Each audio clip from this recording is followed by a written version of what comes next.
এরকম কোথা থেকে শিখতে পারো সেইটা দেখবে।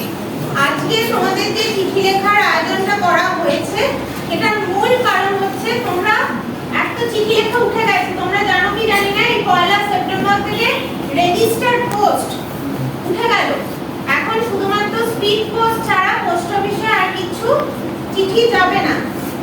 তো এই যে একটা একটা করে পুরনো জিনিস উঠে যাচ্ছে সময়ের সাথে সাথে, তো সেই জিনিসটার জন্য কিন্তু আমরা যাতে এই লেখাটা হারিয়ে না যায়, তোমাদের লেখার ভাষার দখল থাকে এবং তোমরা যাকে মনে মনে শ্রদ্ধা জানাতে চাইছো কিন্তু রোজ বলা হয়ে ওঠে না, রোজকার কাজের মধ্যে বলা হয়ে ওঠে না, সেই মনের কথাটা যাতে লিখতে পারো তার জন্যই আজকে চিঠি লেখা বা কার্ডটা তৈরি করা।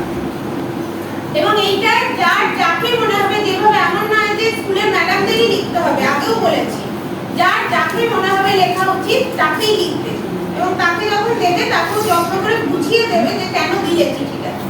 বোঝা গেছে? তবে চিঠিটা বা কার্ডটা করার সার্থকতা বলো, বোঝা গেছে? এই অবধি আমার এইটুকুই বলার ছিল আজকে দিনটা নিয়ে। আচ্ছা।